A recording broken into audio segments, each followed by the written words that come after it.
to my class of operating system. Today we will learn hardware support for mutual exclusion and producer consumer problem using semaphore.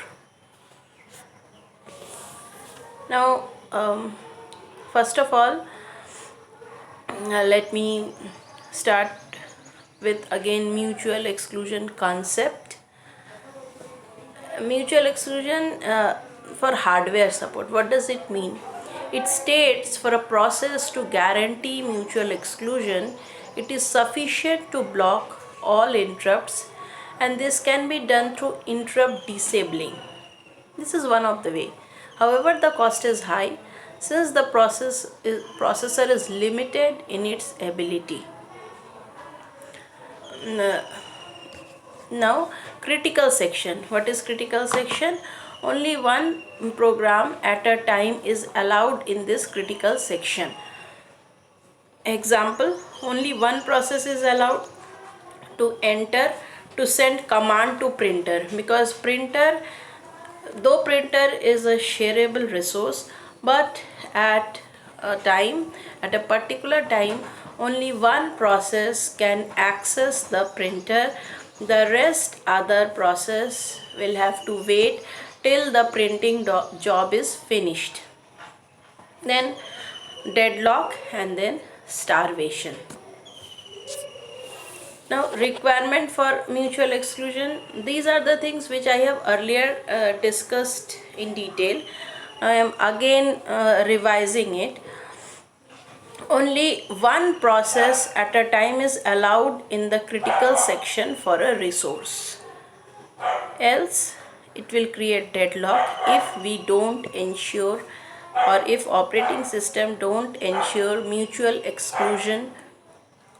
A process that halts in its non-critical section must do so without interfering with other process.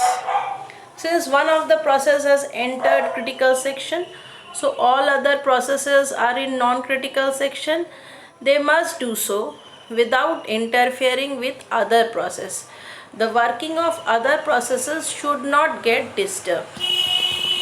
Also, the requirement for mutual exclusion arises so that there is no deadlock or starvation occurs in the system. There are furthermore points which support requirement for mutual exclusion. A process must not be delayed access to a critical section when there is no other process using it. No assumptions are made about relative processes, speed or number of processes. A process remains inside its critical section for a finite time only. Other processes can wait till one process completes critical section, since a process remains in its critical section for only a finite time. Now we will learn mutual exclusion hardware support. What is mutual exclusion hardware support? A process runs until it invokes an operating system device or until it is interrupted. So, interrupt disabling means with the help of interrupt we can disable other processes to enter in the critical section. Disabling interrupt guarantees mutual exclusion, since all the processes will get interrupted through interrupt, so it will disable other processes to request or try to enter for critical section. As a result, mutual exclusion is guaranteed. Processor is limited in its ability to interleave program. Then multiprocessing.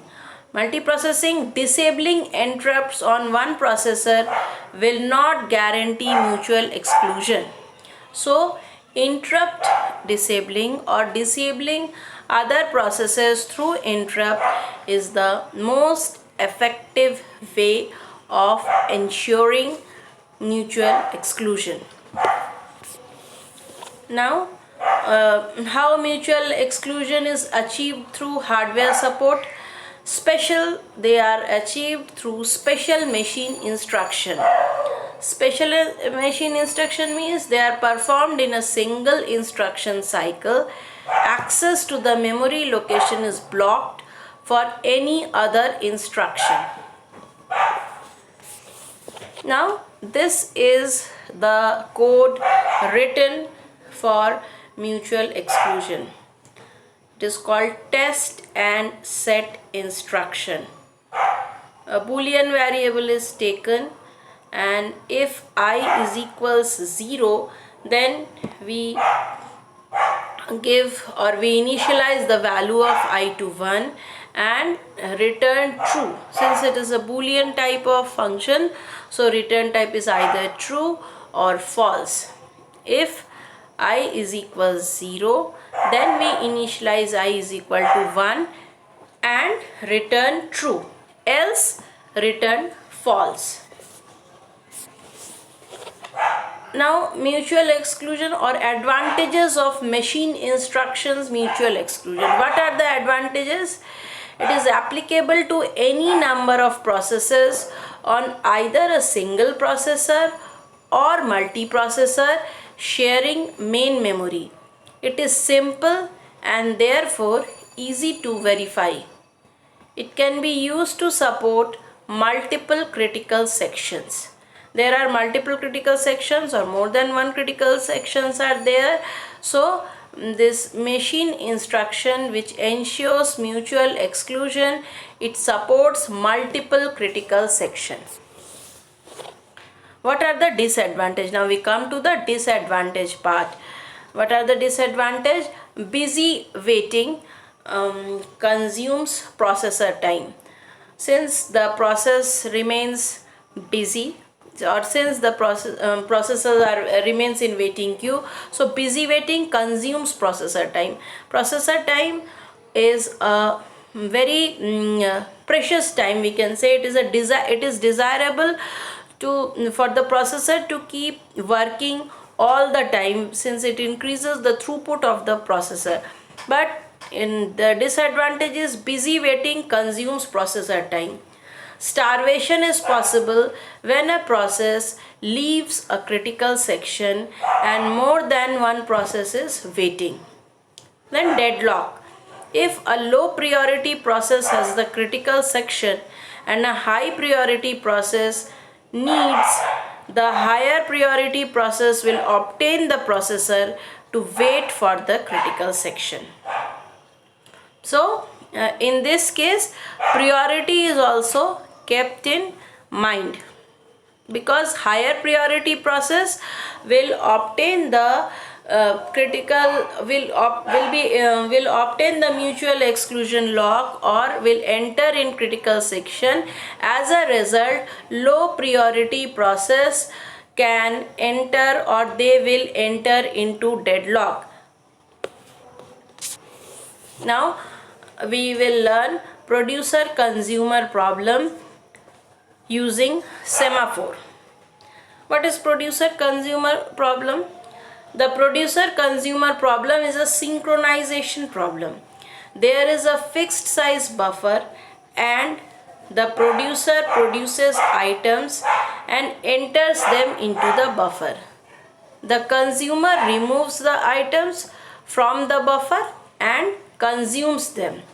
A producer should not produce items into the buffer when the consumer is consuming an item from the buffer and vice versa. So the buffer should only be accessed by the producer or consumer at a time. This is the concept of producer consumer problem. The mutex semaphore ensures mutual exclusion. It is a classic example of process synchronization using semaphore. It basically synchronizes data production and consumption happening simultaneously in a system where there is fixed amount of storage size. the system has the following: producer, consumer, storage bound of size n. This is the NAT chart of producer consumer problem. Producer, if producer is producing the item and consumer is consuming it, there are different buffer slots which are shown in the diagram. After the item is produced, wait operation is carried out on empty. This indicates the empty space in the buffer has decreased by 1. Then wait operation is carried out on mutex so that consumer process cannot interfere. After the item is put in the buffer, signal operation is carried out on mutex and full. The former indicates the consumer process can now act, and latter shows that the buffer is full by 1. Now, these are the points written which I have just explained. The producer is synchronized via a mutex which provide mutual exclusion in the critical section area. There is unit called an empty which defines the number of empty slot in the storage. There is unit called full which defines the number of full storage slot in the system. The number of storage slots are initialized as n. The number of empty slots are initialized as n since all slots are empty at the starting. Similarly, the full unit is initialized as 0 as there is no data initially. Thank you for watching my presentation. Hope you have understood the concept of semaphore.